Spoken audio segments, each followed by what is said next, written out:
This may be a sign among you when your children ask in time to come, what do these stones mean to you? Then you shall tell them that the waters of the Jordan were cut off before the ark of the covenant of the Lord. When it passed over the Jordan, the waters of the Jordan were cut off. So these stones shall be to the people of Israel a memorial forever. Joshua 4:6-7.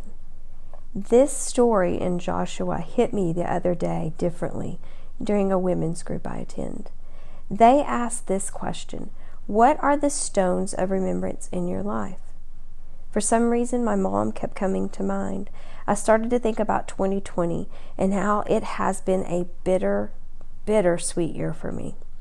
I lost my mom on Easter, and our relationship had been strained over the years. Walls and mountains formed between us. About 3 or 4 months before she passed, I called to try to break some of these walls down.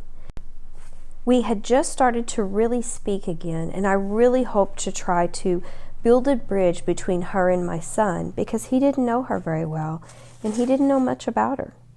Unfortunately, we didn't get to build that bridge, but I found myself thinking about her all the time and sharing memories from the past. So after the women's group that day, I came home and I sat in my living room looking at all the things I acquired when my sister and I had moved my mother's belongings. I realized I placed stones of remembrance all around me, and at that moment I felt her presence. I realized it wasn't too late for my son to know her. I can begin to place stones of remembrance around him and begin to build that bridge I wanted to before she passed. Allow me to just pray for you.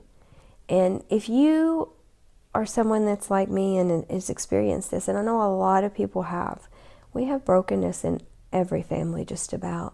We have relationships that need to be strengthened, and you just never know when today might be the last day. You just don't know how precious and how short life really is until you're actually faced with someone in your life being taken away suddenly and thinking you had the time. You had the time.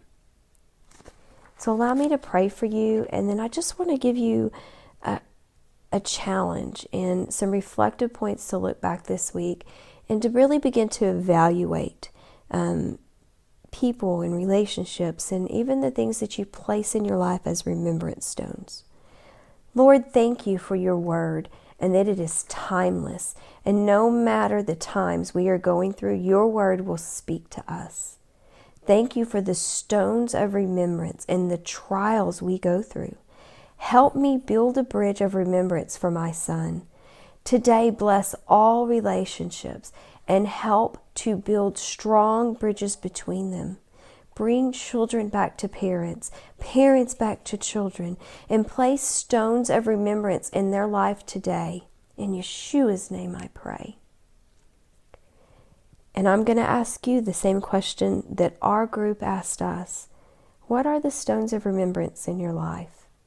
This week, make note of those stones that you have placed around you.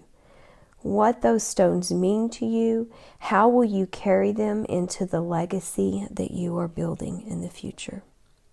Grace and peace.